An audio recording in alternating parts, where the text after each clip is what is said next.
Off we go! Adventure time!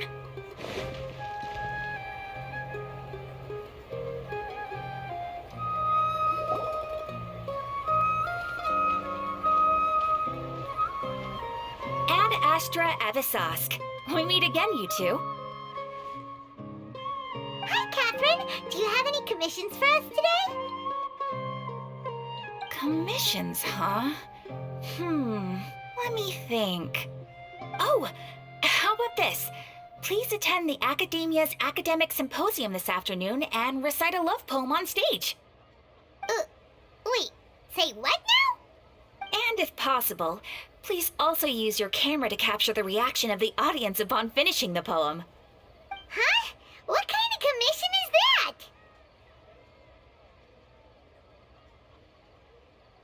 I see. It appears that you're not interested in this commission. In that case, please go to Port Ormos and convince the Eremites there to spend some time volunteering at the local orphanage. Hey, that's not any better. I'm sure the mercenaries will have some interesting reactions as well. Paimon's gotta ask, just who exactly has been submitting these commissions to the Adventurers Guild? Oh, the commissioner? Well, actually, I just wanted to see the two of you in action.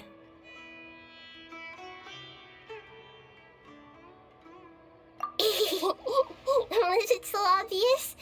I was hoping you would actually take one of those commissions. That kind of chance to observe humans doesn't come by often. Ah, so it's Nahida. Paimon just knew Catherine wouldn't crack those kinds of jokes.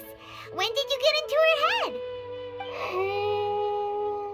From when she said, Ad Astra Abisask. So it's been you this whole time?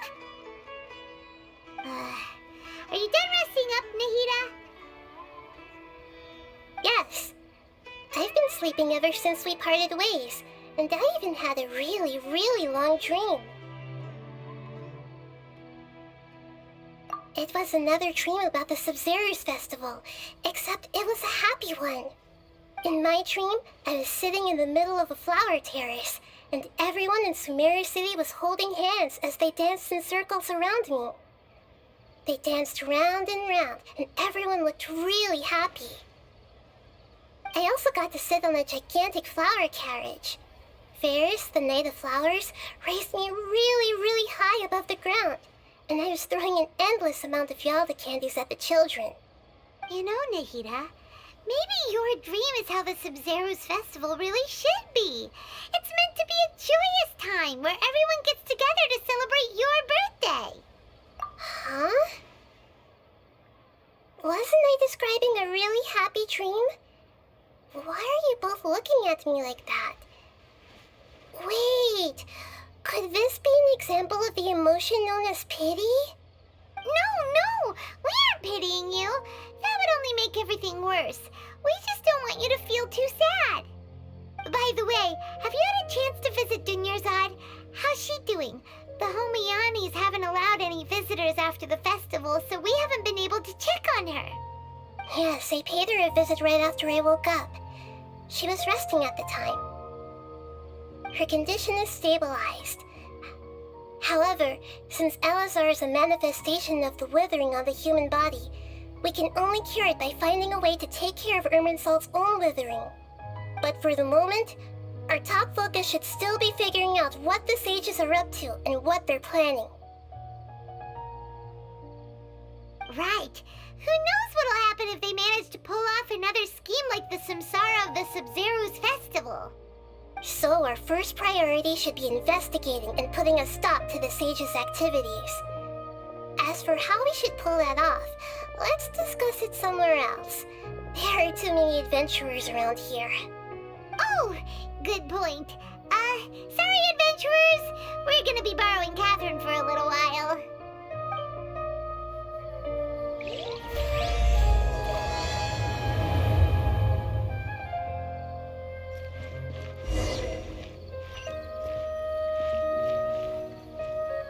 Let's continue our chat here.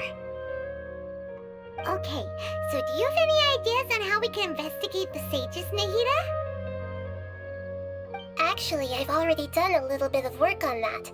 But for now, I want to hear your thoughts.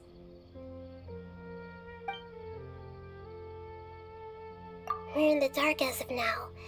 Since we still don't know anything about their goals, any rash move could tip them off and lead to terrible consequences. After all, every person in Sumeru City is one of their hostages. No way, that's too risky. You mean it'd be too easy to get caught? No, it's not that. We shouldn't involve innocent students in this. A single mistake could completely ruin their lives. Doing that would be ignoring the safety of my people for my own selfish goals. How is that any different from what the sages are doing? That's a good point. Spoken like the god of Sumeru.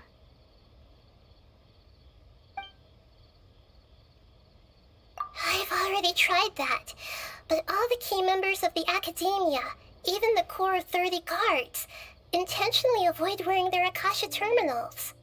It seems that from the very beginning, they've been guarding against info leaks from the Akasha. Of course, it could also be because they're wary of me. Have you already caught the sage's attention? I'm guessing not yet, but distrusting me would make perfect sense if they've ever paid attention to the urban legends about me. In any case, I probably can't take over their minds directly. Are we really out of ideas? Nahida, you're super smart, so you already have something in mind, right? Don't keep us in suspense. Spill the beans already! According to a popular theory from the Vahumana Darshan of the Academia, rejecting impractical motions at the beginning of a planning session will give more weight to the actual proposal. Okay, but aren't you the god of wisdom? You don't have to use that kind of gimmick to make us take your ideas seriously. Well, I've been thinking that if I can't directly possess the leaders, and if I can't get ordinary people involved, then I should find someone who's already involved, but hasn't decided to side with the sages. You're saying we should recruit a spy? That does sound like it could work. Oh, before coming back, we met someone named Alhaitham.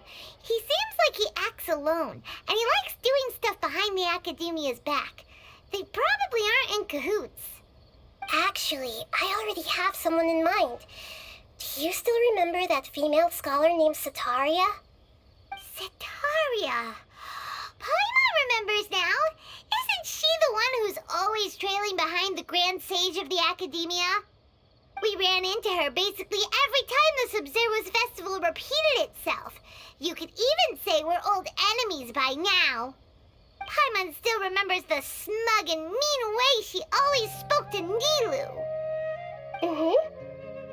I've always liked observing all kinds of people, and Setaria has always stood out from the crowd. She was born in the desert and was hailed as their greatest genius. Her academic gifts allowed her special admission into the Academia, and also gave her the opportunity to serve as the sage's assistant. Oh, Paimon didn't know she was from the desert. She must be pretty special then. Paimon feels like most of the desert dwellers around the city are working as mercenaries. The name Setaria means star. When she lived in the desert, she shone like the brightest star in the night sky. Later on, she was chosen by the sun. The star was given a place in the daytime sky to complement the sun's dazzling light. Soon after, the star witnessed the sun scorching the earth, which brought forth many disasters. The star began to waver. Instead of staying beside such a sun, wouldn't it be better to return and light up part of the night sky? But in the end, she couldn't give up the radiance of daytime. To cope with her shame, the star buried her guilt and closed her eyes. From the sound of it, Setaria's just hung up on the research opportunities here. she doesn't really support the academia. She still feels guilty about not doing more for the desert, right? She's just running away from her problems. Indeed. When they are presented with complex moral issues, many people will simply plug their ears and go with the flow until the problem can't be fixed anymore. She's suppressing a lot of guilt, but before she realized it, she had already become the sage's accomplice. She can't deny her part in their schemes anymore. Right. We must somehow make her face her problems again. That way, not only can we get useful intel from her, but she can also use it as an opportunity to redeem herself. From my past observations, Setaria will take a day off from the academia every 10 days to do some shopping in the city. Tomorrow afternoon just happens to be a shopping day for her. That'll be our chance. To prepare, let's go check out some of her favorite spots and have a quick chat with a few of the vendors there.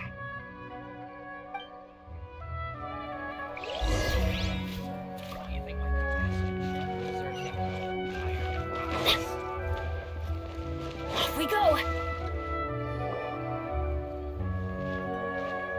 This should be Setaria's favorite fortune-telling spot. So should we ask the fortune teller about Setaria? No, I already have enough information on Setaria. The most important thing now is for you to pay attention to the vendor's talking style and key characteristics. Talking style and key characteristics? My poor lost lambs, have you become troubled over your fates? The divine voice of wisdom often echoes between mine ears. If thou be blessed today by the gods, I may be able to show you the way. Huh? Really? Nahida, you've been whispering things to her? Shh! My friend here has some doubts regarding his future. Can we get a fortune reading for him? Of course, of course. In that case...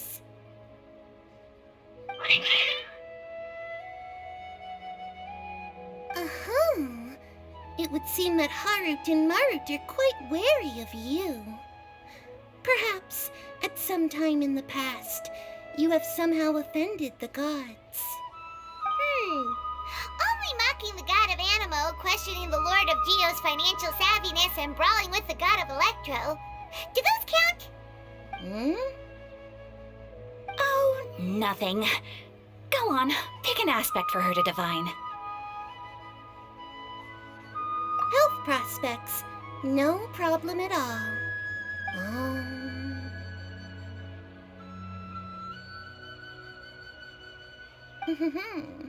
The gods have spoken.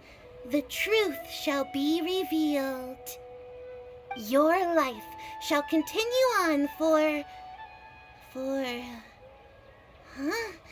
many tens of thousands of years. Impossible.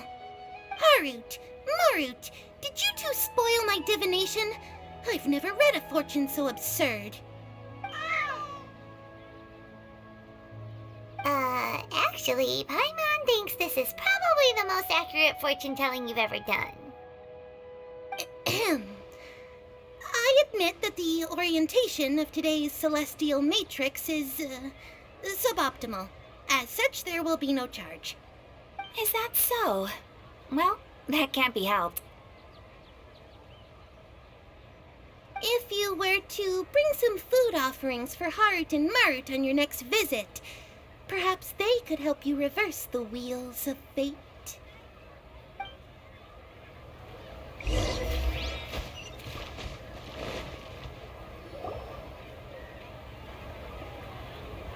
Is this another one of Setaria's favorite stalls? Yep. It belongs to a king. His father helped Setaria a lot when she first moved to Samari City, so she still comes by whenever she has time. When I start talking with him, listen carefully to the details of our conversation. Ah, dear customers. Would you like to look at some pottery? We caught wind of your great craftsmanship, so we specifically came to take a look. Oh, I recognize you. Aren't you Miss Catherine from the Adventurers Guild? Sounds like I'm in for some big business. Speaking of, where did you learn this trade? I suppose you could say it all started with my dad. He's a mason by trade, but I picked up an interest in clay while apprenticing for him. After that, I began making pottery by myself in secret, and I simply changed trades when my works turned out well. Although it's a pity that I'm no longer making much use of the knowledge provided to me by the Akasha. That's nice. You're making a living doing something you love. So is your father still working as a mason? Oh no, not anymore. A few years back, he fell from a roof and broke his leg.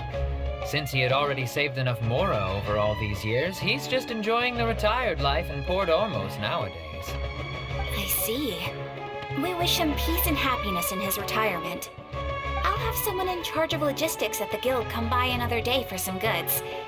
We'll leave you to it. Take care now. No problem. Rest easy, all our goods are sure to meet your every need.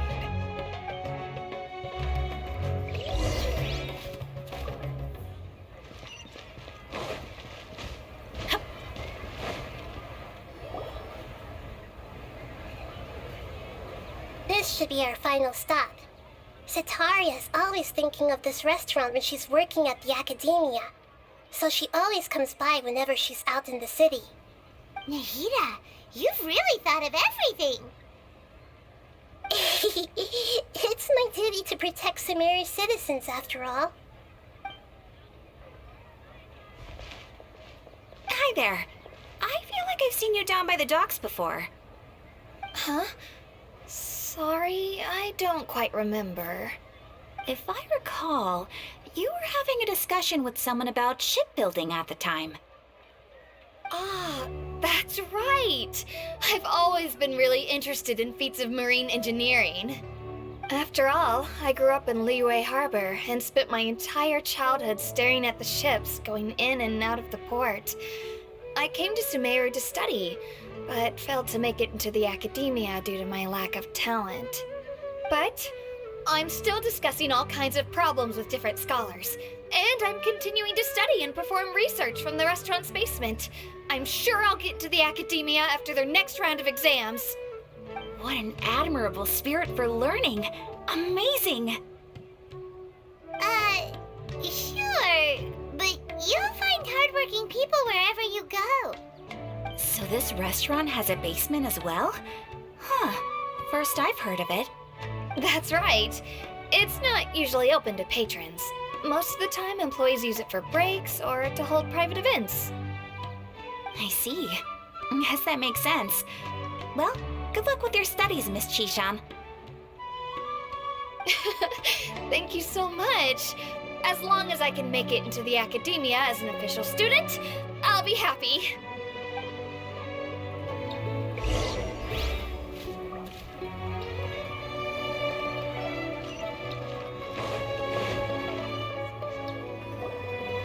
So, was that everybody?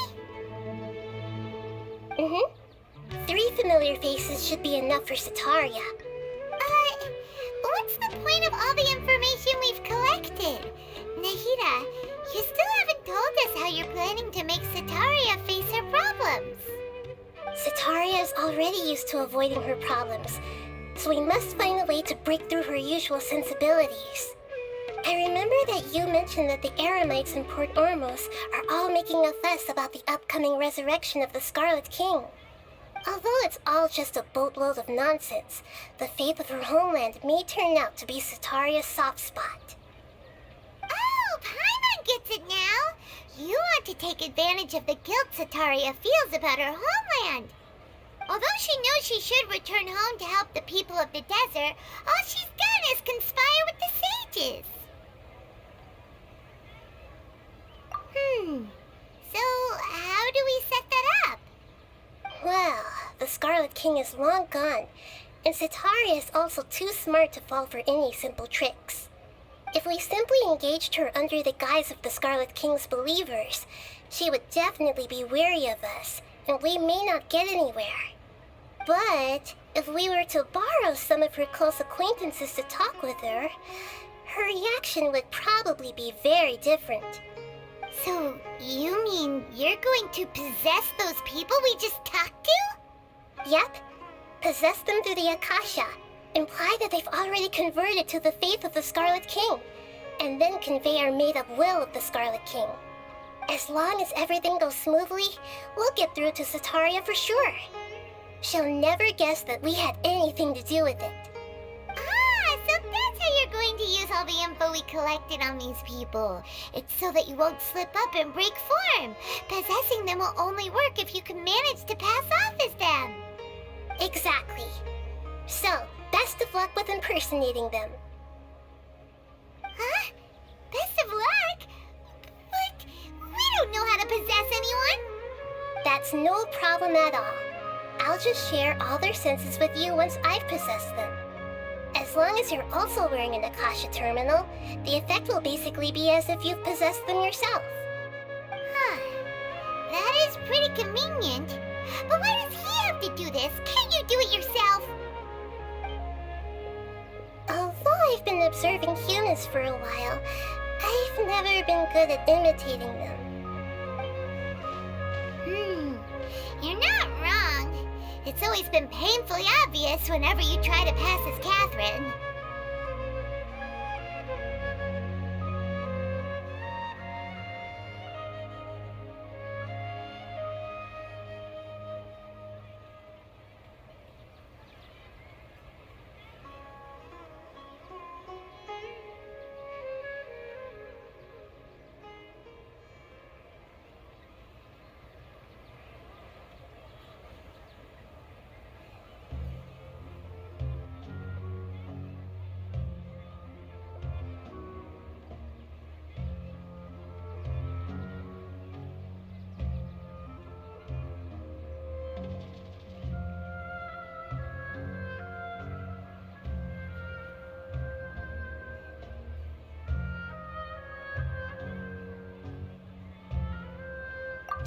If it was at all possible, I would have preferred to leave these people alone.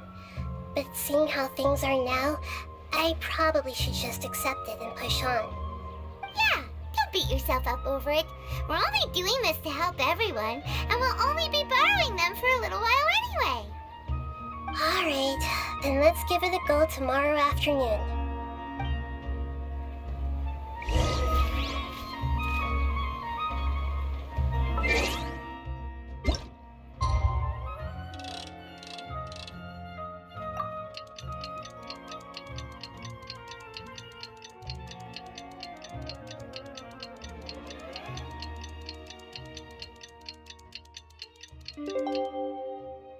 Penny's adventure team!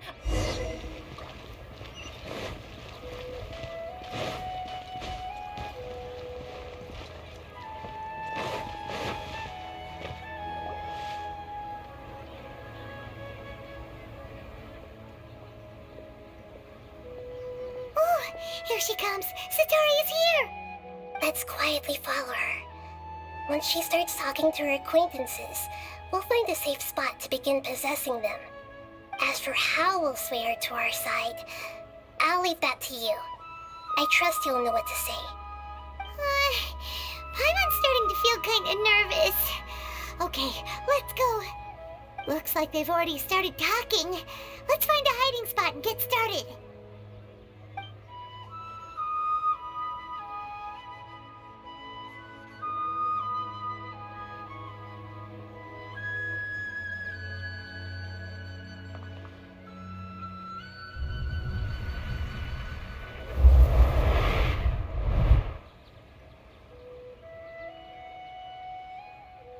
That's right. You really can't force anything when it comes to love. And besides, everyone around me has a very different background and outlook. Are you still listening to me, Nabia? Oh, of course I'm listening. You were talking about troubles with your love life, right? I heard everything you said. Okay then. You just seemed a little distracted for a moment there.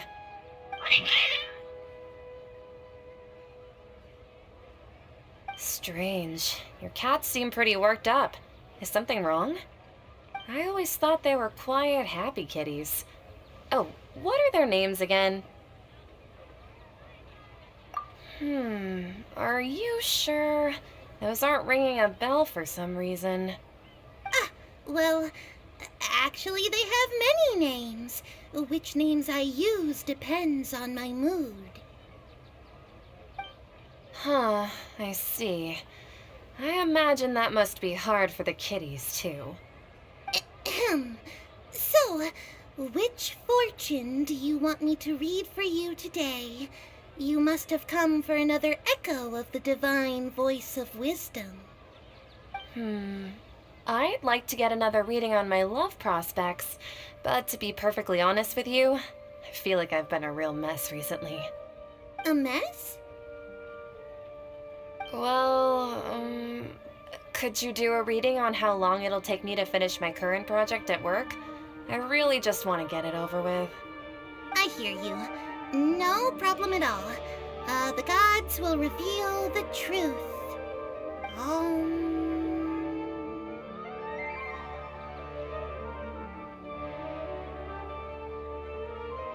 The gods are asking, Setaria, why haven't you gone home?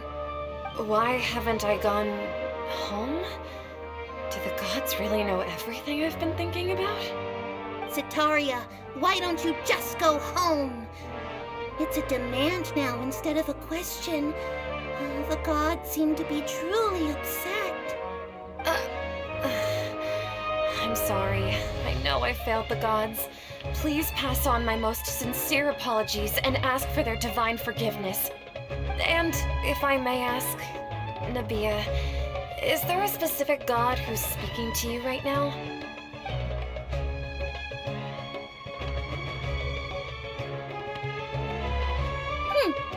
What an inconsiderate and naive question. The god who is speaking to me is, of course, the wisest and mightiest of all, the Scarlet King. The Scarlet King? No wonder he would make such a demand of me. Oh, wait a second. The Scarlet King passed away a long time ago. Even though news of the Scarlet King's resurrection has been spreading like wildfire, it's all just a misinformation campaign from the academia. How can the Scarlet King still exist in real life? What insolence! I am the Scarlet King's most loyal believer. Do you wish to refute his voice of wisdom? Oh, no. As a child of the desert, I am only reveling in his power upon learning that his divine glory has touched even this city. I will think very carefully about his demand of me. I'm sorry. I must go now. Wait!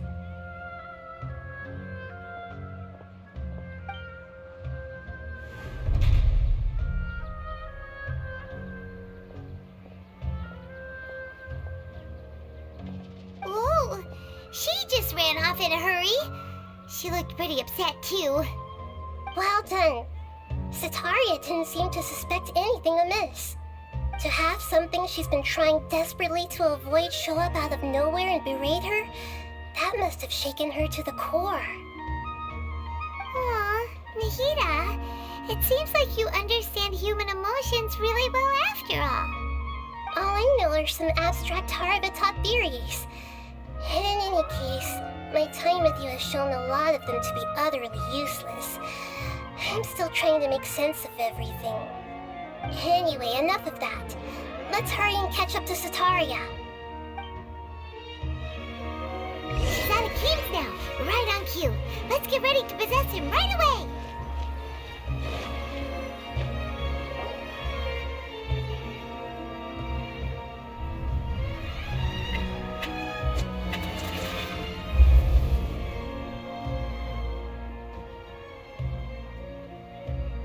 It's okay. I just got caught up in something. Oh, actually, didn't you ask me to help you look for work? What kind of work were you looking for again? Gardening? But don't you hate everything to do with plants? I still remember getting mad at you for secretly throwing away the bonsai that I gave you as a present. You see, a friend told me that the secret to self-improvement is to work on things you're not so good at. Fair enough. I didn't think that was something you would consider. Speaking of, how's he doing? Is he feeling any better?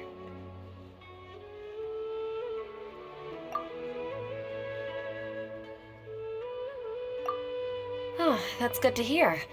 I've been thinking a lot about him. If I could get some more time off, I'd love to pay him a visit. Actually, while we're talking about him, is he still living in Port Ormos? Yeah, he's been retired there for a while. If you could find the time, please write him a letter. Please pass on that recently, faith in the Scarlet King has taken root in Port Ormos and has begun to spread across Sumeru. He has a quick temper and has always been a devout follower of the Dendro Archon. I don't want him to get into a fight with those Scarlet King believers because of a difference in beliefs. Oh? So who are you siding with in all of this? The Academia or the Scarlet King? I'm so jealous of you. You were born a child of the desert, yet you chose to betray the Scarlet King, and now you spend all your time with those crooks from the Academia. Akeem, you don't mean you've also become a believer of the Scarlet King? What's so strange about becoming a believer of the wise Scarlet King? In fact, aren't you the strange one? The one who still can't pick a side? Can't pick a side? Me? Whoa! Paimon had no idea you'd be so good at this! You really zeroed in on the issue and put it right in front of her. It might feel a bit overwhelming for Sataria. But once everything is over, I'll be sure to pay her a visit to her mind and explain everything. Anyway, let's keep going.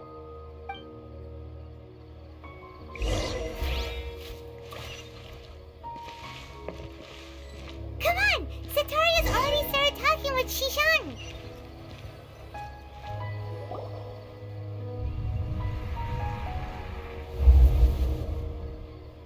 So, Shishan, have you noticed anything weird in the city lately?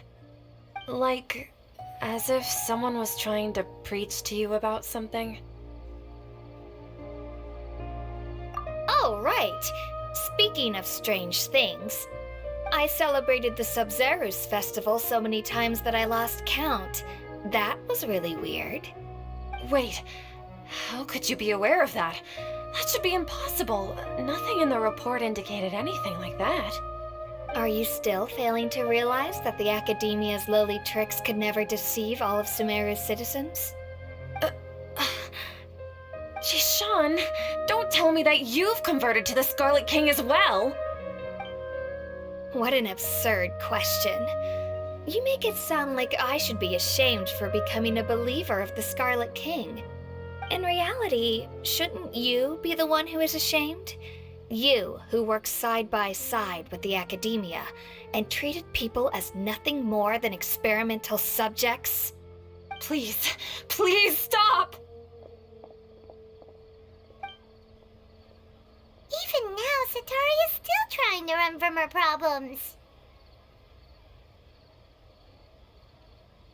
She can no longer justify everything to herself. Hey, she's trying to talk to the guards! What should we do? This is the most important part of all. Quick, get ready. Mercenary, you're a member of the Corps of 30, correct? Please help me pass a message to the Matcha right away. The situation in the city is getting out of control. Please, try to remain calm, miss. Tell me what's happening in the city. Heretics are infiltrating the city, and they've already converted many residents to their side. Heretics? What kind of heresy are you talking about? The Scarlet King! Many people I know have suddenly started believing in him, but he's long dead. It's impossible. Miss Sataria, nothing is impossible. You know my name? The Scarlet King is immortal, and all who defy him will one day pay the price. You must face the truth, Sataria. You tread a treacherous path, and the longer you ignore it, the tighter the Academia's grasp on you will become, and the deeper you will be ensnared. Child of the Scarlet King, never forget that the desert that belongs to you lies elsewhere. What's so strange about becoming a believer of the wise Scarlet King? In fact, aren't you the strange one? The one who still can't pick a side? What an absurd question. You make it sound like I should be ashamed for becoming a believer of the Scarlet King. Sataria, why haven't you gone home?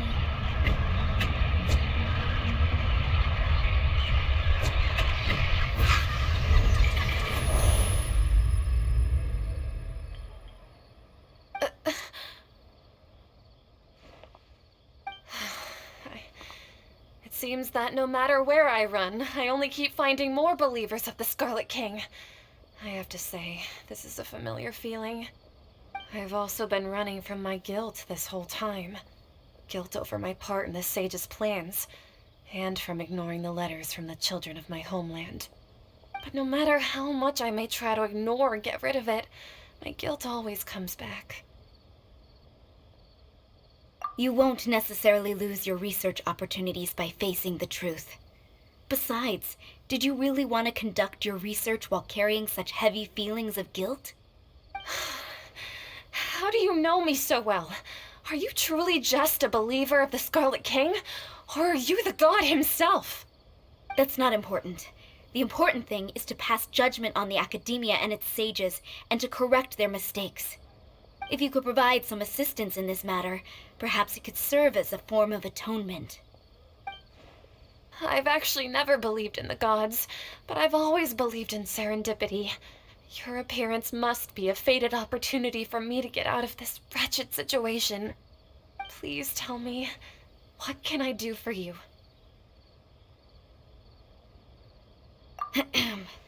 How much do you know about the sage's current activities?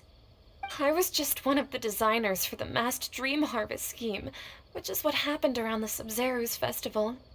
But I know very little about the full scope of the overall project. I'd assume that only staff with the highest clearance would have access to those confidential documents. I've just been working to meet the Grand Sage's specified requirements. However, there's something that's been really bothering me. I heard that a scholar who was previously expelled has returned to the city, and even the sages are still quite wary of him. To fight against the Academia, we will need to figure out the nature and the purpose of their work. Is there a way for us to get access to the confidential documents you mentioned? It should be possible if we're willing to take some risks. After all, I'm an assistant to the Grand Sage, and I've been working on many tasks outside of the project. One thing, though, I won't be able to transfer the documents to you through the Akasha once I get my hands on them. The sages have always closely monitored all activities within the Akasha. Let me see. Let's use the most primitive method. Send someone to pick up the documents tomorrow evening at the Academia entrance. The Academia entrance. Wouldn't that be too conspicuous? Don't worry about that. I assure you, this won't be a trap. I'm only suggesting this location because it'll draw more scrutiny for me to leave the Academia again. It'll be safest for me to distract the guards long enough to hand you the documents. All right, I trust you. So, if I were to successfully complete this task, would it mean I've atoned for my wrongdoings? That'll depend on the judgment of the Dendro Archon. The Dendro Archon. That's right. Her people are the ones we have endangered. As the god of wisdom, she's also the one responsible for judging and guiding the scholars. Maybe it's time for me to find a god to believe in. Just as Nahida predicted, we've managed to bring Sataria to our side. The Traveler's execution was ingenious. He's the one who deserves all the praise. Well, now that we've made plans to meet again tomorrow evening, all we can do is pray for Sataria's mission to go off without a hitch. Pray? But if we're going to pray to the gods, Aren't we just praying to you? God of wisdom and guardian of the scholars? No. The truth is the true guardian of scholars. I've always believed that. Anyway, let's meet again tomorrow evening at the Adventurers Guild.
Catherine, right?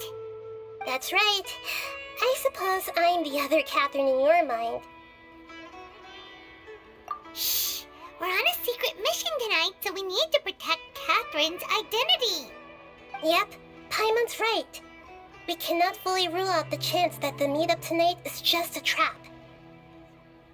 If something were to happen, my existence may be the only trump card we'll be able to play. After all, the academia should still be unable to confirm the existence of my consciousness in the outside world. Yep, exactly, just what Paimon was thinking. Anyway, enough about that. Let's just make sure to be on our guard. Off? What do you feel is off? It's the middle of the night. Of course it's quiet. You're not getting paranoid, are you? No, I think he's right. It really is a lot quieter than usual.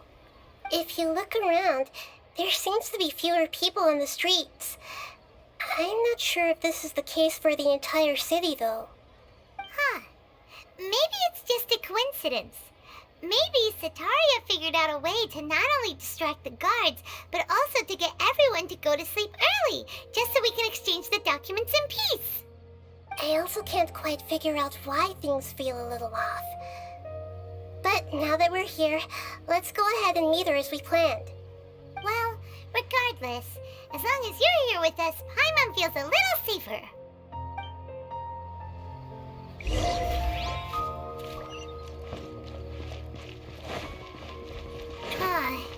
There really aren't many people out right now.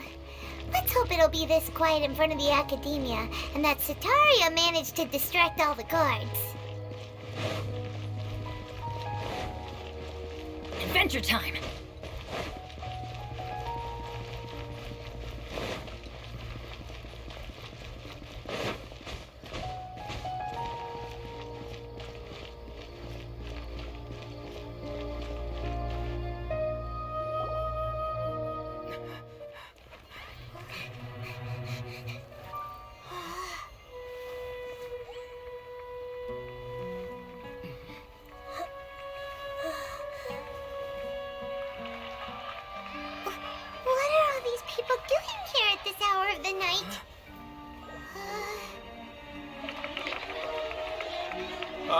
The triumphant hero returns at last. And to a rather spectacular welcome, even if I do say so myself. You're the outcast, expelled from the academia. Indeed I am. Although these days they tend to call me the Doctor.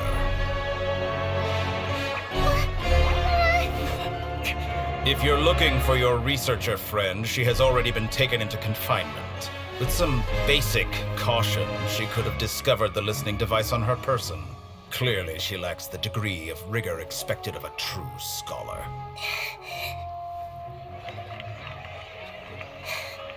The people of Sumeru City. What have you done to them? I simply made some minor adjustments to their Akasha terminals. Now they can deposit information directly into the subconscious. As you can see, all these lovely people now believe this traveler is a hero who has just saved the world. My experiment is a success. And now it seems they can no longer hold back their sheer adoration. Oh no, what should we do? These are all just regular people. Leave now. You need to get out of here. What? That guy's a Fatui Harbinger! We can't just leave you here! Nor can I abandon the people of Sumeru!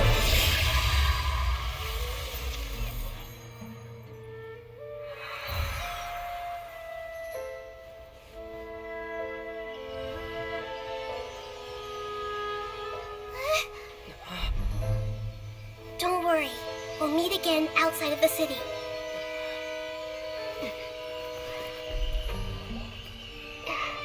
I see. You appear to have overridden their mental faculties with your own consciousness. To possess such a powerful mind, you must be the God of Wisdom.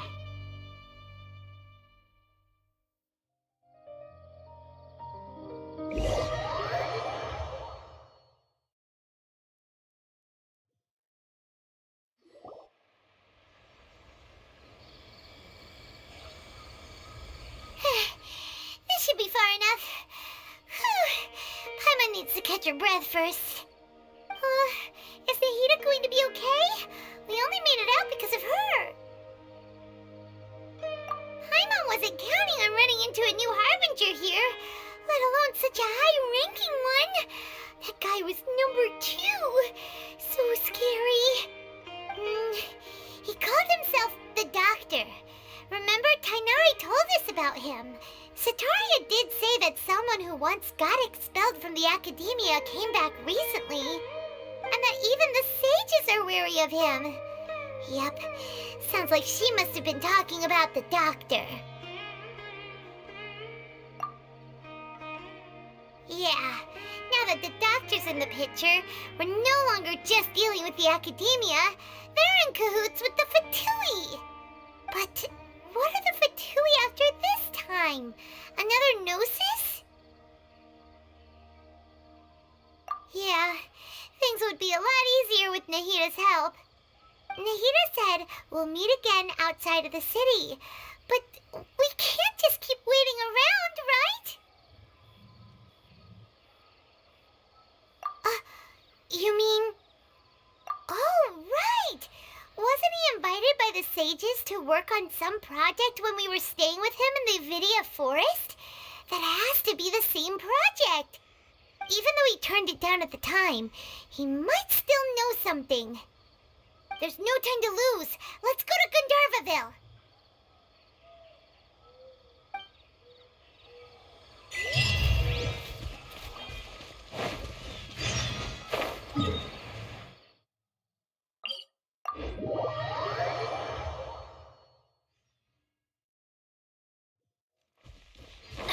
Adventure time!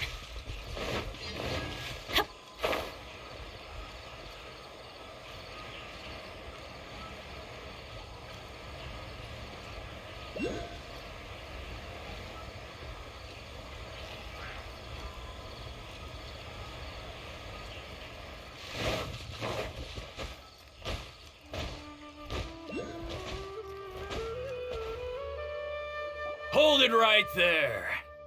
A blonde-haired traveler and a floating fairy. We've got you all right. Take a look around. You've fallen right into our trap. Are you mercenaries from the Corps of 30? Did you come here to arrest us? Corps of 30? We're nothing like those government lapdogs who don't even get scraps for their work. We are an elite brigade that commands the highest commission rate in all of Sumeru.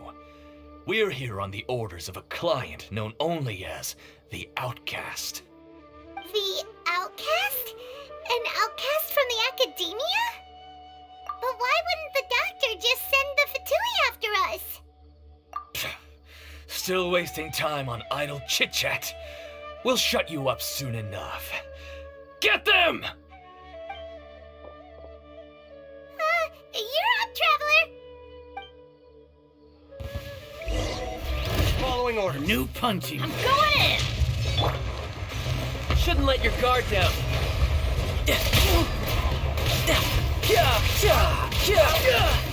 That's close enough. I'll be Off we go! No touching. Incoming.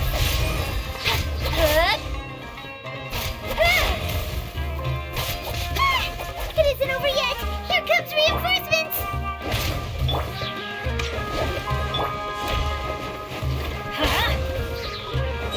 Teamwork is dreamwork! brace yourself. This is gonna hurt. That was pretty rough. Is that what elite mercenaries are like? Yeah, looks like we'll have to keep our guards up. But this doctor guy seems like a pretty tough opponent. He knew exactly where to set up an ambush. Did he predict that we would try to find Tainari? Going up against smart people is tough. Anyway, let's keep going.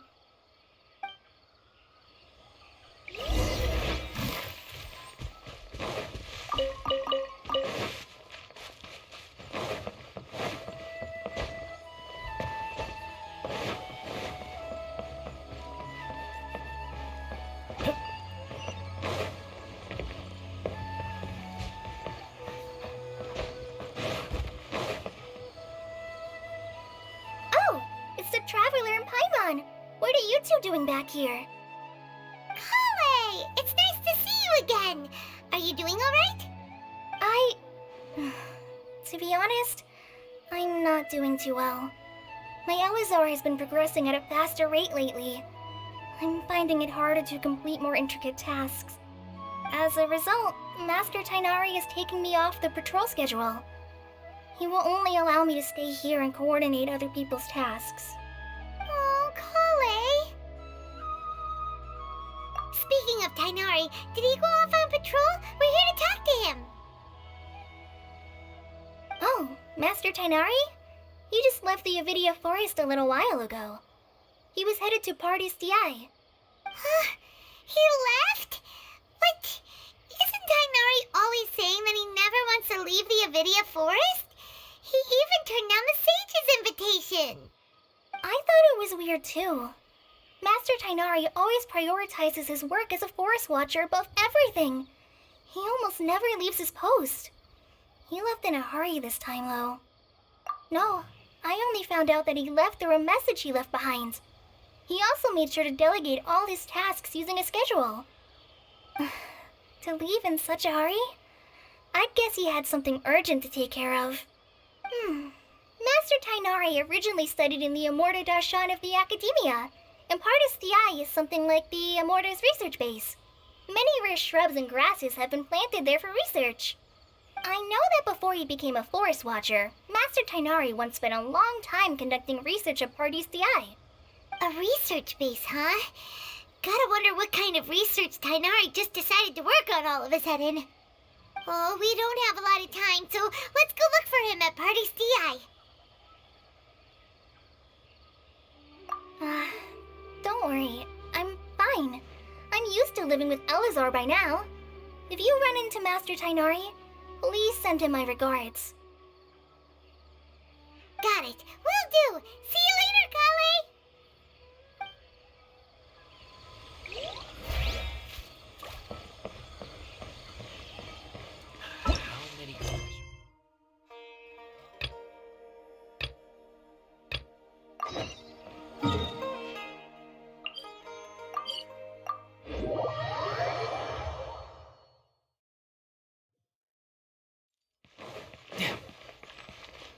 No time to lose.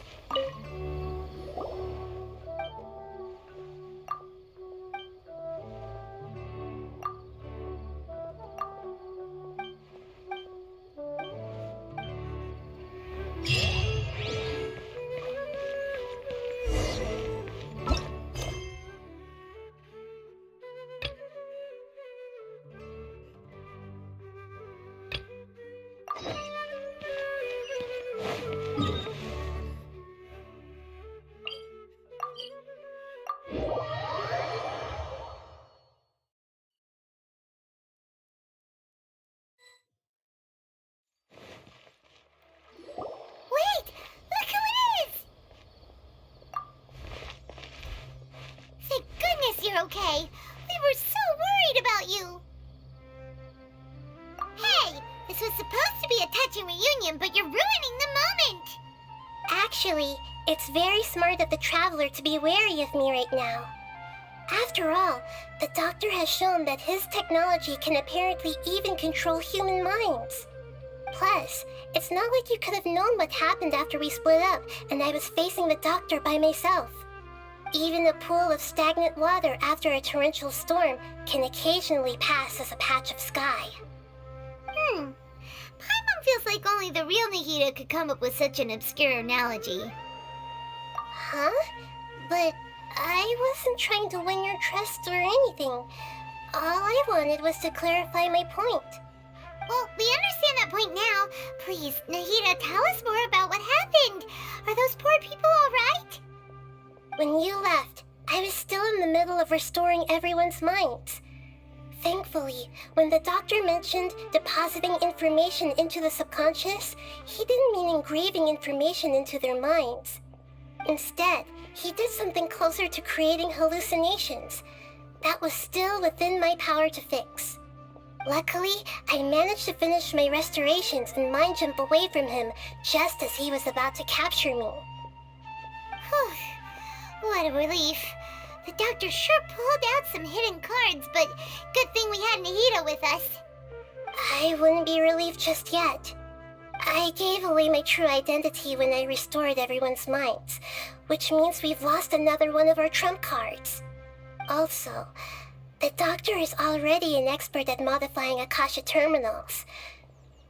Maybe it's only a matter of time until he captures my consciousness inside the Akasha. Would that mean you'd no longer be able to jump between minds?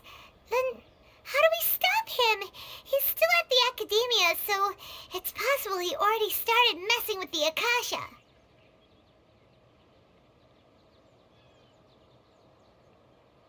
Ugh, it feels like he's toying with us. What a nasty piece of work. Plus, the Doctor's combat ability alone is apparently enough to make him worthy of being number 2 of the Fatui. We shouldn't give up hope just yet. Let's try to find another way to attack this problem. Actually, Nahida, how did you know we were trying to get to Party's DI? Have you been waiting for us? Yes, I have. I can see the Traveler's elemental energy, so I deduced your destination by looking at the direction you were moving in. You didn't come here for sightseeing, right?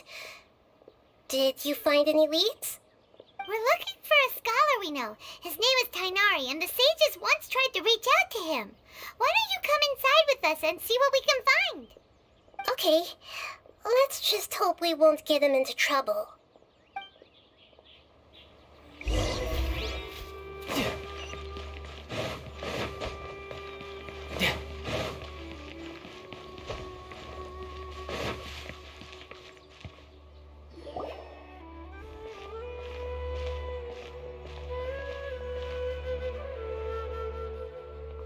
Traveler? It is you! Ah! The voice! It's Hypatia! Ah, what a pleasant surprise! It's so nice to see the two of you again. Who's this? She's a scholar we met in the Avidia Forest. When we last saw each other, she was still training in the... what's it called? Satyavada life? Oh, I see. That's right, we're old friends. You've come at just the right time. Ever since I've come here, hardly anyone has even talked to me. Hypatia, you're way too excited about this. Actually, for you to leave the Avidia Forest means... you're not in training anymore? Wait, no. Did you already finish your training and reach Paripurna life? What do you think? My consciousness has already managed to make contact with the divine. You did it! Congratulations! It's so exhilarating to share this sublime joy with others at long last! When my consciousness made contact with the gods, what a supreme and unparalleled experience that was! That sounds incredible!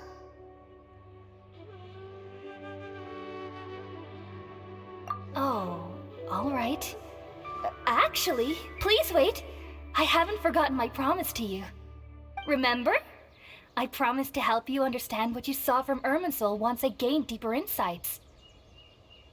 My current self has not only gained true insight, but I can even help you establish a direct connection to the consciousness of the divine. You can do that?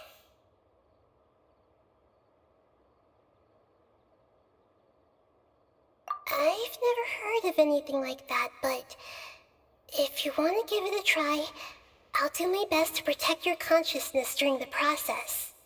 Hold on. I brought some spirit-born ale with me. This is still a crucial part of the ceremony.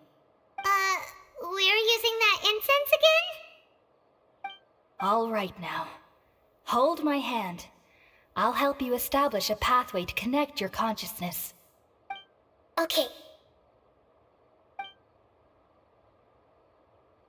Ready?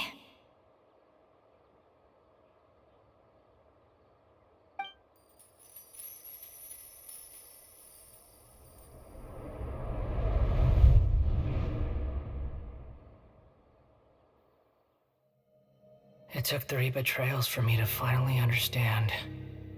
The world is just an elaborate tapestry of lies. My fury will never be quelled.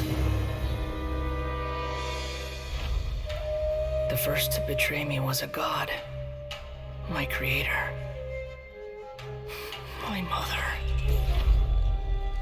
Valuing strength above all, she saw no worth in me and I was discarded. The second was a human. My family. My friend.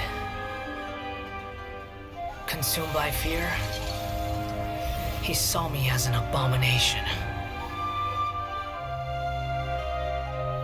The third was one exactly like me. A hope for the future. A fledgling barely out of the nest. Powerless before his mortality, he broke his promise to me. Humans, they can't be trusted. And the gods fill me with pure loathing.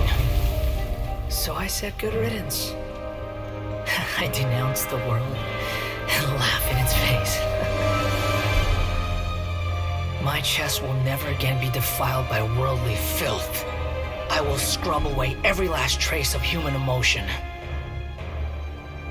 Then it will be empty, a blank slate, and ready to receive a supreme gnosis, brimming with pure divinity.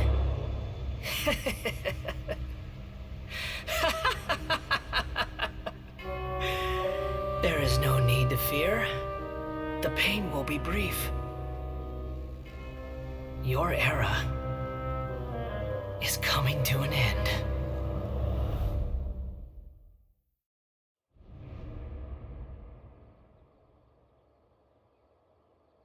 What was that?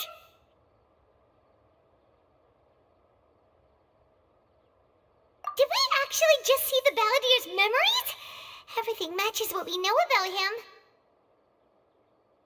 But how is he connected to the divine consciousness that Hypatia was talking about? You saw it, right? You felt it, right? Such a majestic god! Such a noble will! Such sublime emotion!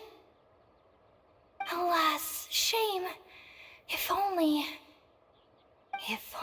that which beats within my chest wasn't a filthy mortal heart. Oh, great and merciful God, please grant me forgiveness and salvation. Do you understand now? I'm afraid this is no periporno life, but rather... Ah! You! Why are you so mean to me? Why is everyone hiding from me? I found divine wisdom. Shouldn't I receive praise and honor? Haven't I uncovered that light in the darkness? Hypatia? That's how I always thought everything should be. Wait. Have I already lost my mind?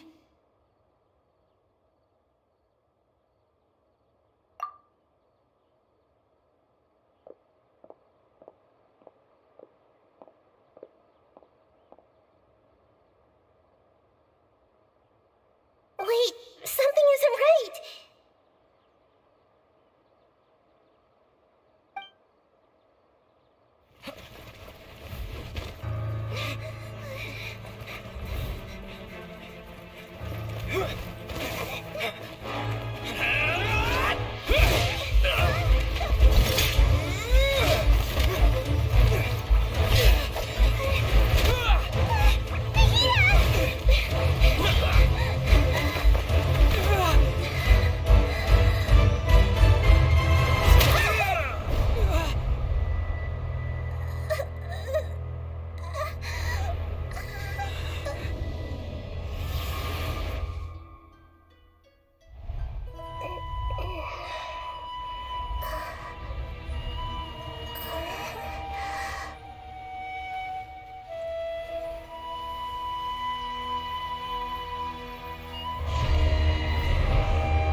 Okay, we finally lost him. Are you okay, Nahida? Wait, no. Something feels different. You're back! Oh, the Traveler's back? Nahida was controlling your body for a while. It seemed like she jumped over to you as an emergency measure right before the Catherine puppet was destroyed. After that, Kainari heard the commotion and came over. He helped us defeat the mercenaries and then he ran with us all the way here. What? You swapped places? You mean your consciousness also went into Nahida's body? Wait, then where is Nahida's consciousness? Where is she now? I never imagined that an individual's consciousness could be transferred around like this. Had I not seen it with my own eyes, I would have never believed it. I don't think this can be achieved with current human technology. Also, while we were running, the consciousness in your body told me to pass on a message. She said, "The doctor has found a way to trap my consciousness, so I can't journey with you anymore. But even in a moonless night, a shower of starlight can still drown out illusions and lies." Oh no! Nahida's trapped in the sanctuary of Surathana for good this time. Was that message all she left for us? It's pretty vague.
Sense. Since the doctor captured her, she won't be able to say anything without him knowing. She's being extra careful. Even in a moonless night, a shower of starlight can still drown out illusions and lies. Huh. Paimon knows the moon illusions and lies are from that alchemical divination at the Sub-Zero's festival. Didn't Nahida use a starlight analogy before? It had something to do with Sataria.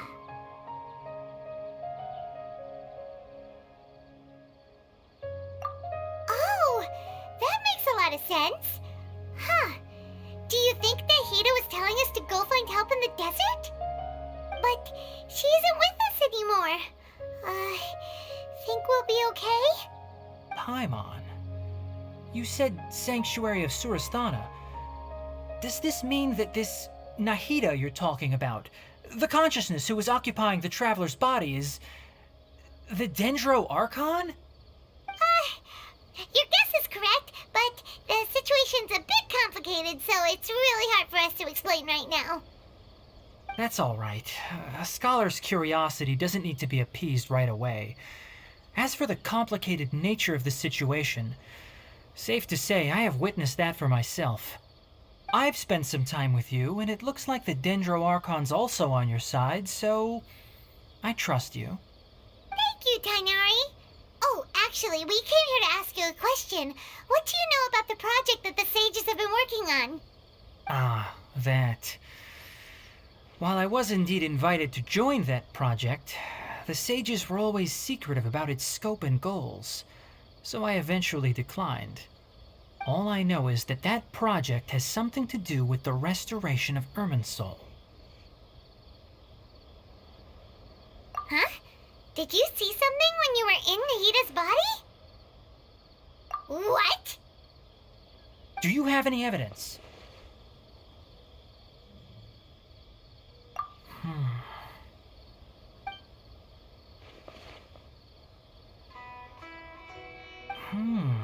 So that's what happened. That explains why Hypatia's symptoms were different from those of the other scholars who went mad. It's because she made contact with the consciousness of a new god who is still in the process of being born. Tainari, did you leave the Avidia Forest because of Hypatia? I did. I noticed Hypatia's mental anomalies, but since her symptoms were rather atypical, I secretly took her to Pardis Dii and began searching for a way to return her to her normal self. If I didn't take action, Hypatia would have already been taken by the Matra to the desert, doomed to a life of exile at Aru village. Now that you mention it, I knew the Academia has never thought particularly highly of Lesser Lord Kusanali, but I still didn't expect them to do something as arrogant as creating a new god. Looks like I made the right decision by not accepting their invitation. The Doctor and the Balladeer. We have 2 Fatui Harbingers in Sumeru. Sounds like we're in for a bad time. From your description, I don't think they've completed their project. There may still be room for us to intervene. But then, what is the connection between creating a new god and restoring Irminsul? Yeah, it feels like we're still nowhere close to figuring out the sage's goals.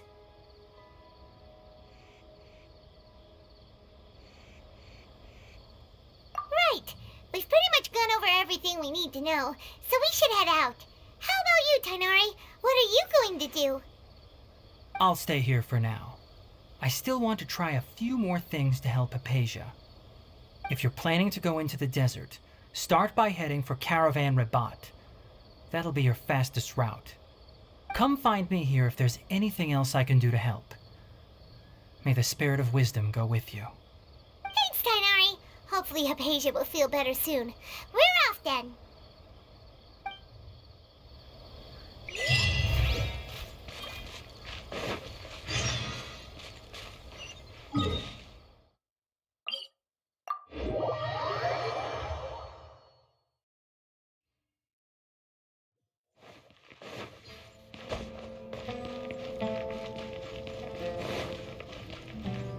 No time to lose.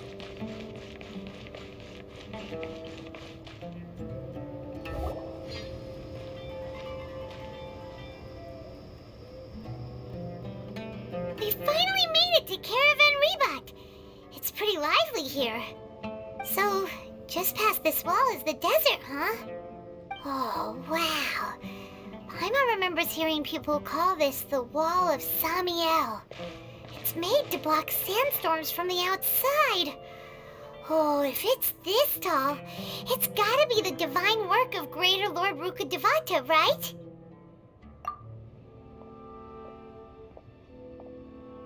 Enough gawking. Come on, follow me. Huh? Over here.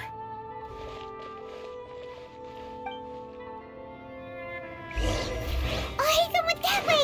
Let's hurry up and follow him. Wonder what he's up to.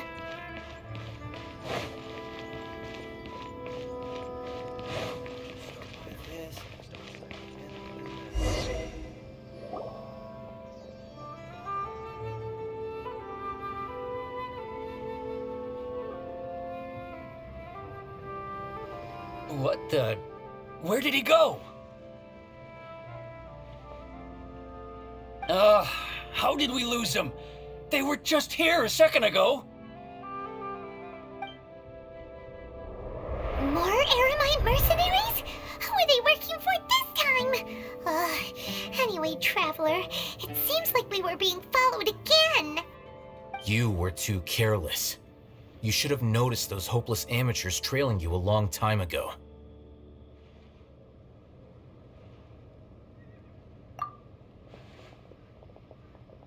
There's no need to thank me. I've never cared to keep track of personal favors. All I did was correct a mistake I happened to come across. It's a habit I developed at the academia. You really gave Paimon a scare, Alhaitham. We never thought we'd run into you here. Last time we met at Port Ormos, didn't you say you were going back to the academia? Wait, don't tell Paimon that you're here to take us back on their orders! Oh, so you've already landed yourselves on the academia's hit list. I can't say that I didn't expect it. However, had I wished to turn you over to the academia, don't you think you'd already be the Eremites' honored guests by now? Oh, right. You do have a point. I have no interest in running errands for that project. As a scholar, I've always belonged to the camp that promotes researcher autonomy. And these days, you're more fascinating than anything the sages can offer. Not quite. To tell you the truth, I'm still investigating the Divine Knowledge Capsule. Unfortunately, I've run into some difficulties. Everyone says the capsule originated in the desert and was eventually moved to Port Ormos. If I am to get to the bottom of this, I must understand how the capsule first came to be. Which brings me back to you, and why you're so interesting. The leader of Ainul Ahmar used the Divine Knowledge Capsule right in front of you, and upon seeing him, your expression became perplexed, and you were lost in thought for quite some time. To have that kind of reaction, I think you must have realized something. Are you interested at all in sharing what you've been hiding from me?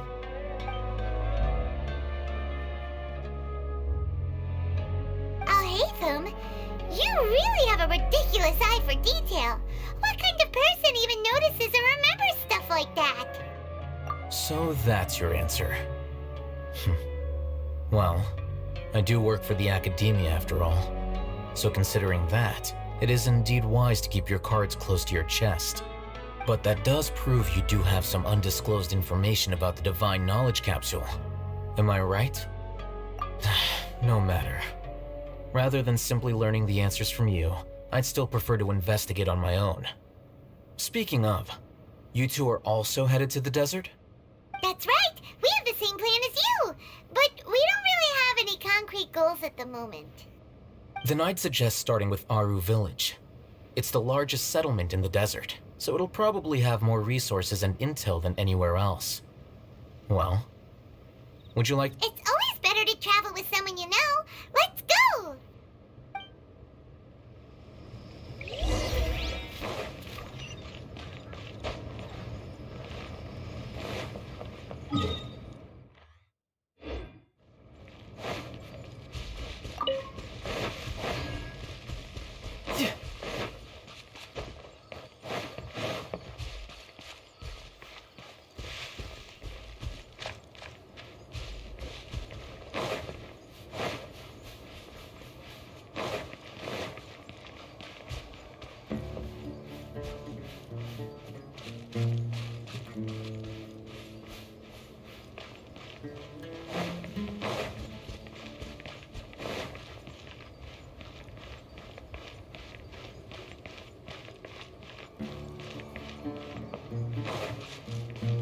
No time to lose.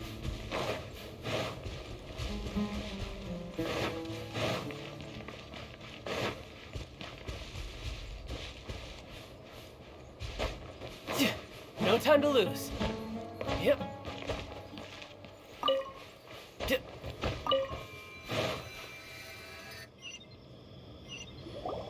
Before us lies Aru Village, the safe haven of the desert folk. Whoa, this landscape is really something else. What a cool place! Let's go check it out!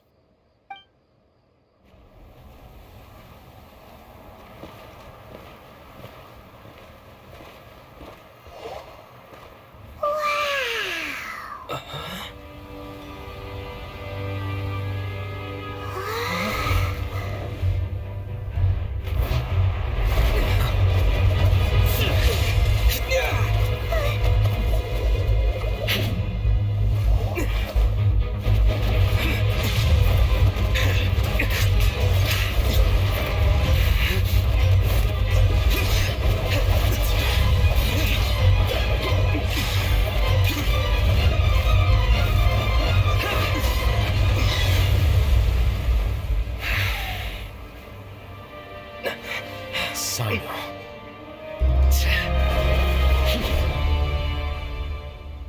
Unless my memory fails me, we have barely spoken 2 words to each other before now at the Academia. Would you care to enlighten me as to when and how I invited the General Mahamatra's wrath? Oh, Hatham. Do not think you can escape my judgment, just because you managed to escape my attack. Judgment? So that's how you'd characterize your actions here, is it? Or would elimination perhaps be a more accurate description? Had I used my full strength, not even this traveler would have been able to stop me. Though styled like an assassination, I sought only to ensure that my target would be unable to flee or resist. Standard practice for the Matra, as well you know. Seemed to me more like your own personal touch. Who is that, Alhaitham? Did you call him General Mahamatra? Yes. General Mahamatra Sino, head of all the Matra at the Academia. He's a formidable hunter, and the ultimate nightmare for any who have committed academic crimes. You seem to have placed a lot of trust in Alhaitham, to the point of blocking an attack for him. If I were you, I'd never choose to side with him. I wouldn't believe a single word that comes out of his mouth. I have been pursuing this scribe for a long time. I urge you, stand back and do not seek to defend him any longer. Otherwise, there will be consequences. Has Alhaitham done something wrong? Hyman doesn't think he's as bad as you've made him out to be. I won't waste my breath explaining things. Alhaitham, I saw it during our fight. Take it out. The divine knowledge capsule you're hiding on your person. Unless you want me to retrieve it for myself. Very perceptive of you. Nothing escapes a Matra's senses. Wait, the divine knowledge capsule? Didn't it fall into the Matra's hands in Port Ormos? No wonder you speak with such confidence, Sino. But I must admit, I'm very curious. What does this capsule mean to you? And why, as General Mahamatra of the Academia, are you all alone in the desert? As far as I'm aware, the other Matra have been speculating about your disappearance. Have you been given a mission that's, let's say, morally dubious? If I was the real target of your mission, what was stopping you from simply using your authority and resources to judge me within the walls of the Academia? I should have known you'd be difficult to deal with. You two? Ugh. What should we do, Traveler? Paimon feels like we can't trust either of them. Well, look at you two, acting all tough and self-righteous over there. Wait, Dia?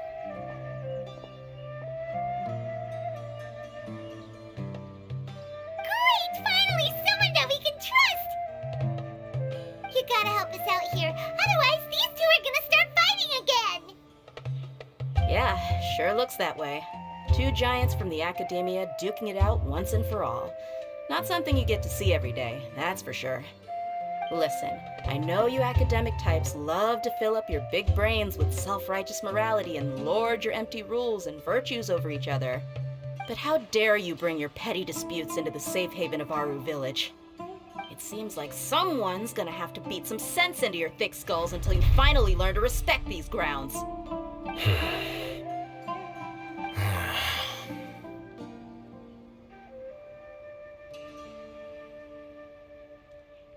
Hey, did either of you hear a word I just said? Whoa, what's going on?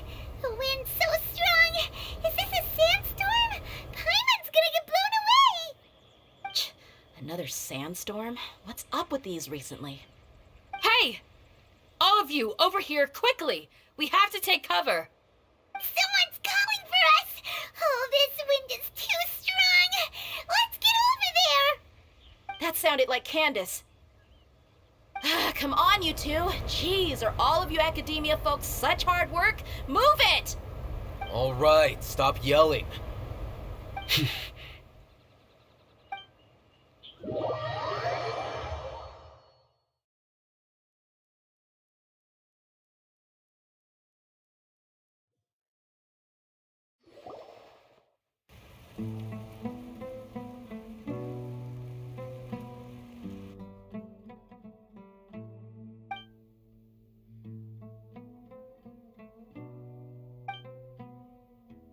Well, this is pretty awkward. Hey, wanna play sardines with three people who wanna tear each other limb from limb? Sure, why not? Sounds fun. The air is so thick and heavy. Paimon can hardly keep floating anymore. My sincere apologies, everyone. This is the home of our village chief. I will have to ask you to make do with this small room until the sandstorm dies down. Please, let me introduce myself. I am Candace, protector of Aru Village. Our savior has come at last! Nice to meet you, Candace. The name's Paimon. Thank you so much for helping us.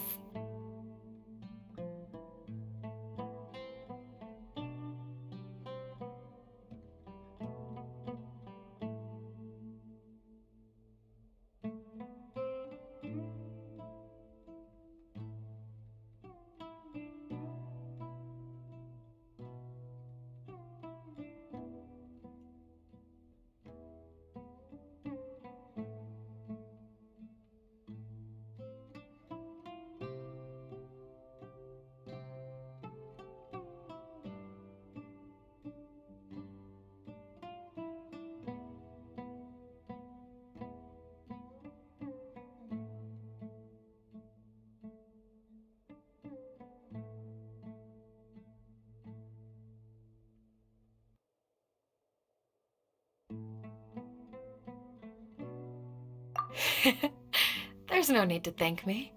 It's only right to help each other when the... Wow, she's so gentle and caring, like a nice older sister. Unlike those guys over there. All right. Now that we're all better acquainted, we should return to the topic at hand. As a guardian charged with the responsibility to protect my fellow villagers from harm, I was observing your conflict from afar, even before the sandstorm started. And now that you have set foot within Aru Village itself, it is all the more my responsibility to make absolutely sure that you pose no threat whatsoever to us. So please, have an honest and sincere conversation with one another and put your hostile feelings to rest. If anyone dares to start anything again while they are under this roof, I will not hesitate to send them out for some quality time with the creatures of the sandstorm. Oh, on second thought, Paimon may have misjudged Candace's character. And that goes for you too, Miss Dia. Do I make myself clear? All right, we got it, Candace. That's what I like to hear. So, which of you will begin? I was supposed to be a mediator, but I might have gotten a little too involved just now. Anyway, one of those two should probably start talking. Wait, that was you trying to be a mediator? I have nothing to hide, so there's no shame in explaining myself. While Al-Haytham wasn't wrong about the other Matra not knowing my whereabouts, it's not because I've been assigned a morally dubious mission. Rather, I've chosen to exile myself. Huh? Exile yourself? A little while ago, I discovered that there was data missing in the Academia's project planning and development files. What little they did report clearly did not match the project's actual progress. As General Mahamatra, I had the responsibility and authority to request an audit. However, to my surprise, the person responsible for the erroneous data was none other than Grand Sage Azar himself. I tried to investigate the issue myself before submitting a formal audit request, but I soon found that all leads and potential pieces of incriminating evidence were carefully concealed from me. I began to realize that they were cautious of me from the very beginning. Unsurprisingly, the Grand Sage rejected my audit request as soon as the submission reached his desk. He even said to me, "The power of the General Mahamatra is granted by the sages. You have no right to judge us." So they really are up to no good. I realized then that to the Grand Sage, the Matra are nothing more than tools for the sages to assert and maintain their control over knowledge. The vows that we took, the principles that we strive to uphold, they are meaningless to the academia of today.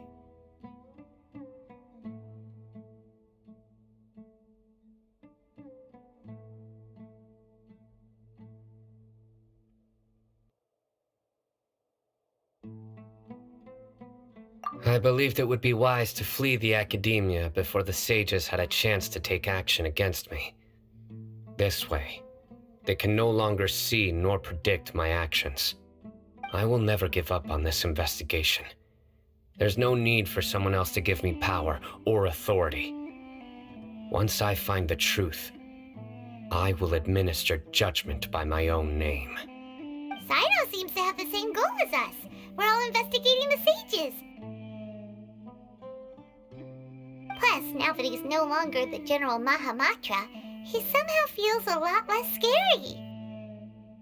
Well, Sino, if that's your story, then why did you see Al-Haytham as a target? When I was investigating the matter in the academia, I overheard a conversation between Al-Haytham and a sage.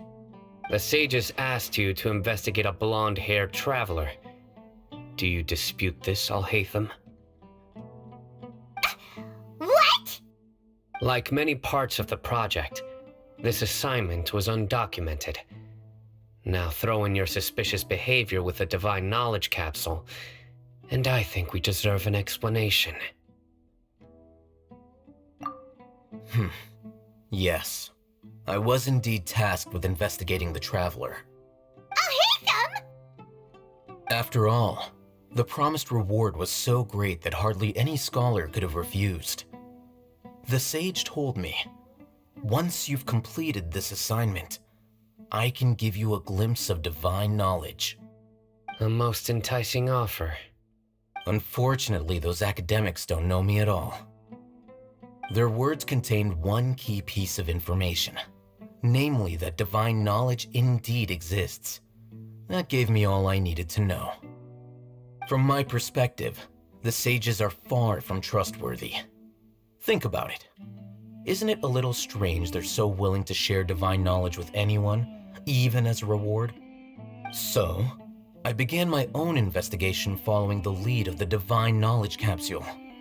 In the end, I realized my wisdom in committing to this rather than collaborating with the sages.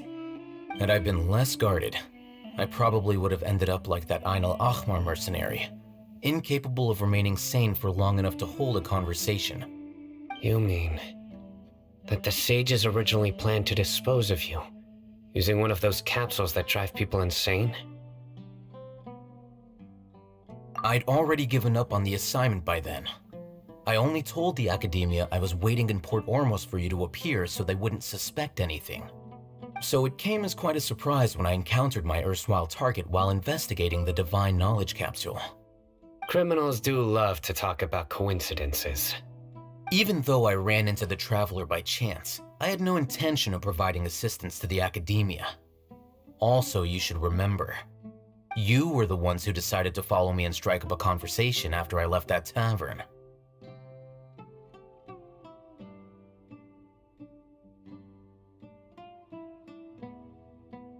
That's true. Alhaitham helped us out at Caravan Rebat as well. Maybe he's telling the truth. I'm willing to apologize if that's worth anything to you. I took the Divine Knowledge Capsule behind your back because I judged its existence to be a significant risk. I felt that it would be best for no one to interact with it before it had been properly studied. After all, curiosity often proves to be the most dangerous thing in this land. You should be well aware, Scribe Alhaitham, that curiosity can also lead you to danger and suspicion. Answer me this. Did the sages share any information about their project with you? Have I not made myself clear? You and I are both distrusted by the Academia. Do you really think they would tell me anything? Fine. Although you haven't completely proven your innocence, I won't regard you as an enemy, for now. As you wish. Good. I'm glad to see you two clearing up your misunderstandings. And now you, Dia. I believe it's your turn. Oh, sorry. Whatever the boys were talking about must have been so boring that I spaced out. My situation is pretty straightforward. My employer, Dunyarzad of the Homayani family, is friends with the Traveler and is currently recovering from her illness at home. I had nothing going on, so I decided to return to our village for a visit. I was actually looking forward to a pretty exciting time getting back together with everyone here. But then I saw these two random guys in the middle of a pointless argument. It ticked me off, and things went downhill from there. Is that all? Well, I will admit that definitely sounds like your style. In that case, welcome back, Dia. That's more like it. I missed you all so much, Candace.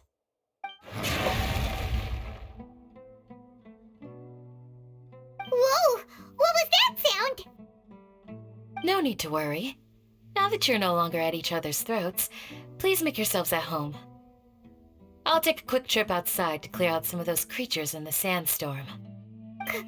Creatures? In the sandstorm? Are you sure you don't want some backup? Fighting in a sandstorm is not for the faint-hearted.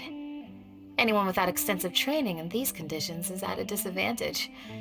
You needn't worry. Yeah, just leave him to Candace. Don't worry, she's as tough as they come.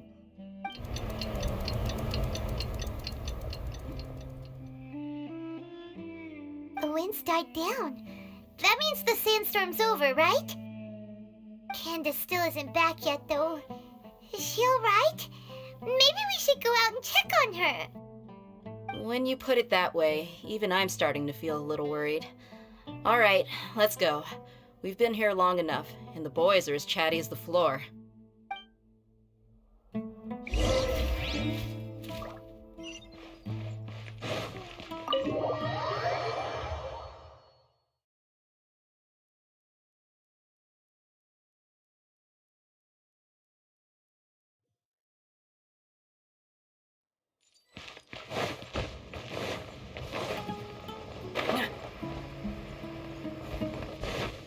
I could get used to this.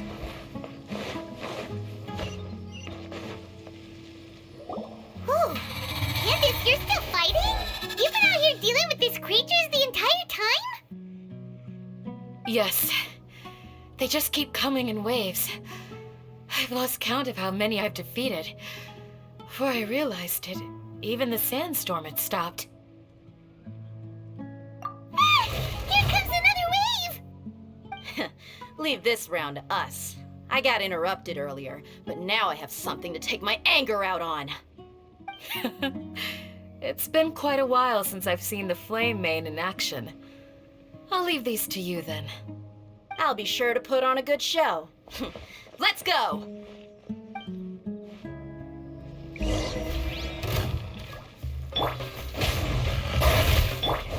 We're waiting.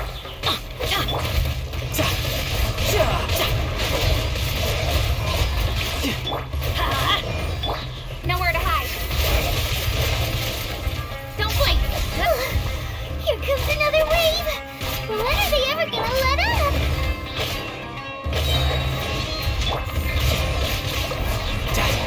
No time. Born of ice and frost.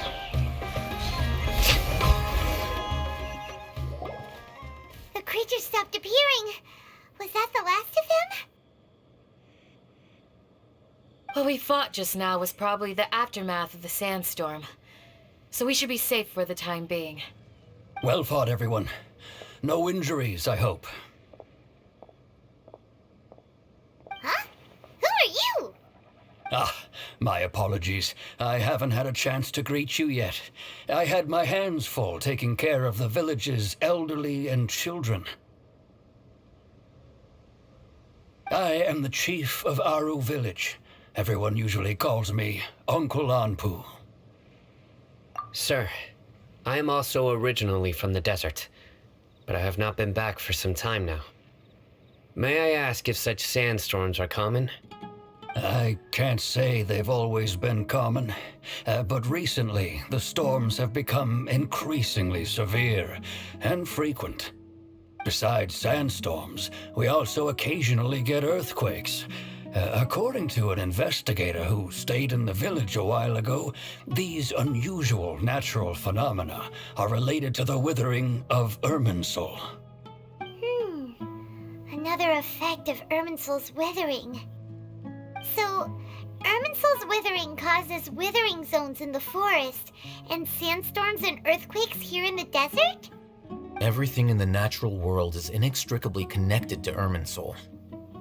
These regional symptoms can indeed be a reflection of Irminsul's present state. Everyone in Aru village needs to take good care of themselves. Speaking of which, why haven't I seen a single village keeper since I got here? Village keeper? Who are they? Village guards like Candace? Does your curiosity know no bounds? Village Keeper is how Aru village refers to mad scholars exiled here by the academia. Most of them are scholars who lost their sanity after a period of training in the Avidia forest.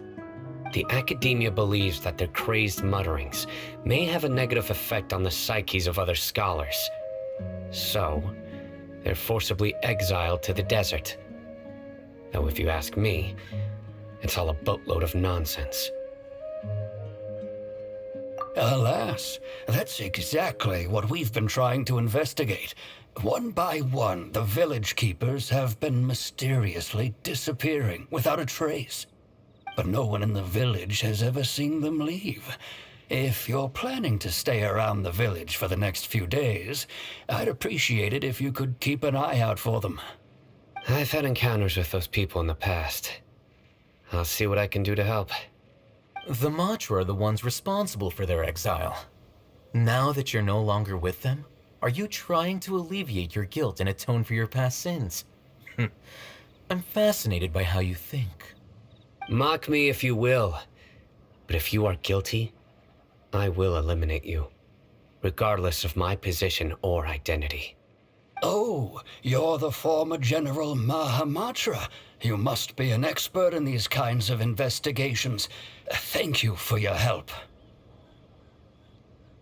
Is it because you're reminded of Hypatia? Oh, these poor scholars. First they lose their sanity, now this! We need to help get them back home, safe and sound. But, is it really a good idea to tag along with Sino? You seem like you really don't trust him. I'll be grateful for the assistance. No doubt you will do a better job than some of my former subordinates. Let's start by finding a spot to share what we know so far.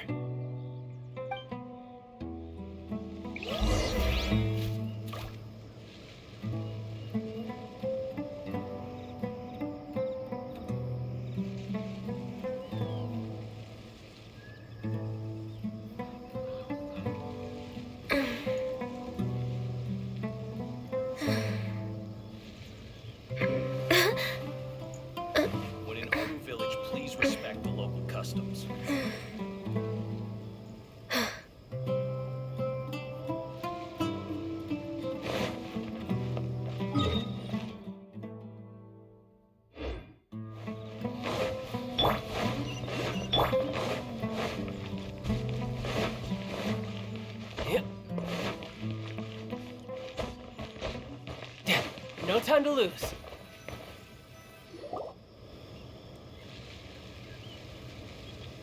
Although I've sent myself into exile, I'm still doing essentially the same things as before. Do you still have any questions for me before we start our investigation?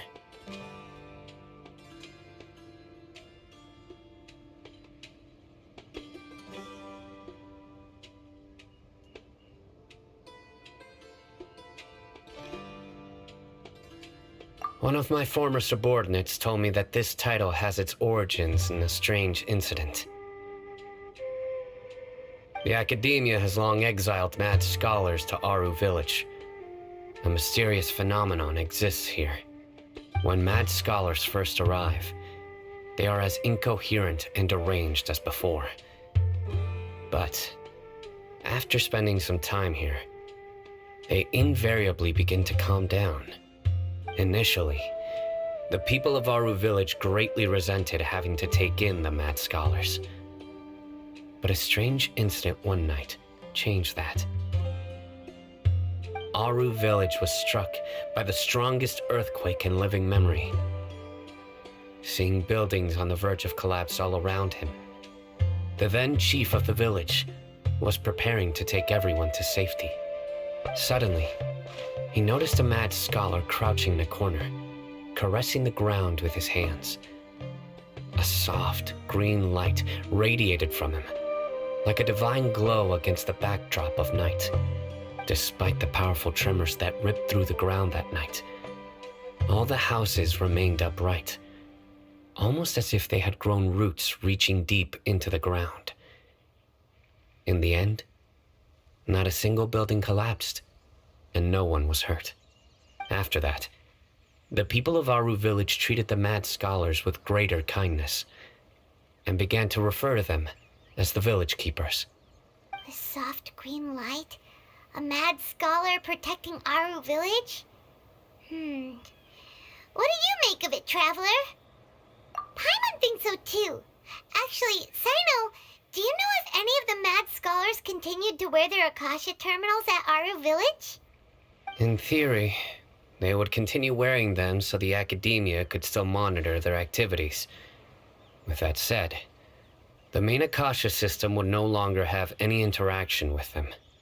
Oh, no wonder! Everything makes sense then! Add in the fact that they calmed down, it was probably Nahida who calmed them. If you are able to draw a conclusion from this one story alone, then it appears you possess much more information than I do. So, what do you make of the story? Really? Lesser Lord Kusanali. What? You don't believe us? Lesser Lord Kusanali was definitely using the Akasha to give her power to the mad scholars! No, it's not so much that I don't believe you. I'm just struck by your reasoning. Lesser Lord Kusanali, the current Dendro Archon, is she really active in Sumeru? The Academia has always placed far greater importance on the late Greater Lord Rukkhadevata. They've more or less ignored Lesser Lord Kusanali, and I've never had any reason to doubt their views. In addition, I've never heard any stories about Lesser Lord Kusanali and her deeds. To me, she might as well have been a god that never existed. No way! Nahida definitely exists! She's a... how should Paimon put it? She's a good Archon who's kind and wise, even if she says weird stuff sometimes. I've spent many years interrogating criminals, so I can easily tell when someone is lying. Good! Then you should know that we're telling the truth! That look in your eyes. I've never seen that from a liar. You two really must have met Lesser Lord Kusanali. How can this be? To think, our Archon has been amongst us this entire time. Alright, now it's our turn to put our skills to good use for this investigation. but easier said than done. Especially since we don't have any leads. Maybe we can start by knocking on some doors. Excuse me, are you here to help me find my grandpa? Huh? Who are you? By the sounds of it, a resident of this village. My name is Isak. You'll help me find my grandpa, right? Is your grandpa a mad scholar? Hey, don't say that. Grandpa is just Grandpa. Why do you have to call him that? It's not like he's a bad person or anything. The person you're referring to is not a local, yet you are. Why do you call him Grandpa? Grandpa is just Grandpa. He's my family. I heard everything you said to the village chief. Please, you gotta take me with you. I want to find my grandpa. I swear I'll help. I won't be a nuisance. Ah, so you're the one who was eavesdropping on us around the village chief's house. I was planning to go out and take care of whoever it was, but I had a vague feeling that they didn't harbor any ill intent. Whoa. Hatham wasn't kidding about Matra having sharp senses. Sino, he's just a kid. All he wants is to find his grandpa. Let's find a way to help him. Sorry, I was only listening in because I wanted to know where Grandpa went. Honest. If you don't believe me, you can ask Miss Candace.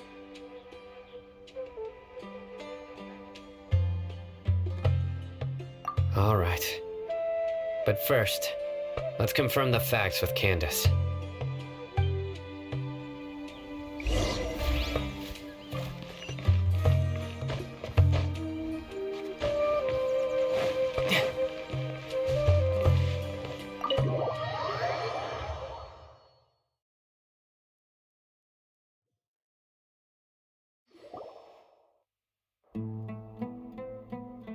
Sino is super vigilant. Is this what all the Matra are like? Ah, you're back already. We just wanted to confirm something with you. Do you know a boy by the name of Isak? I had a feeling he'd go looking for you. Huh? You knew this would happen? Yes. Although he tried his best to stay hidden, I still noticed him eavesdropping outside the window. He really wants to get his grandfather back. Isak's parents were both Eremite mercenaries who rarely returned to the village after finding employment in the city. He was raised by his grandfather. Unfortunately, it was only a few years before his grandpa passed away. Isak was still very young at the time, so various families in the village took turns caring for him so he could survive. Later, an elderly mad scholar arrived at the village. Isak thought the scholar bore a striking resemblance to his grandfather, and thus often spied on the man. However, the scholar was unkempt in appearance and incoherent in speech. Although Isak referred to the man as his grandpa, he was afraid and didn't dare to approach him.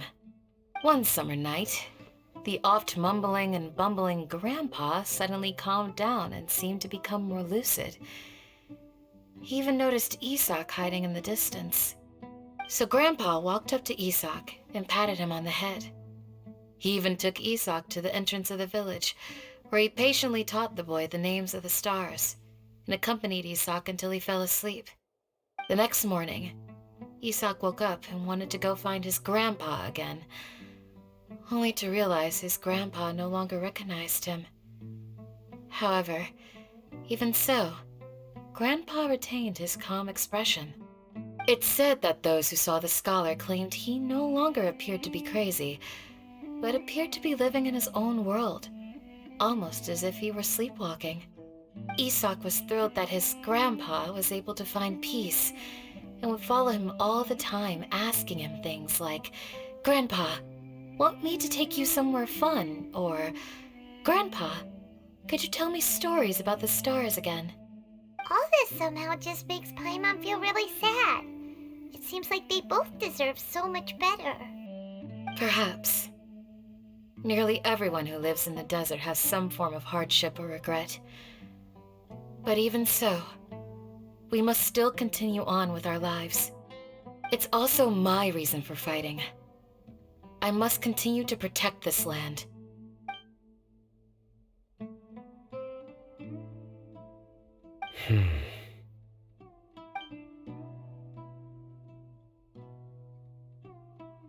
Maybe the people have always had a considerate god watching over them. Huh? What did you say, Sino? No, nothing. As long as Esau keeps his word and doesn't get in our way, we can take him along. Perhaps you are more compassionate than I gave you credit for. Please accept my thanks on Isak's behalf, Sino.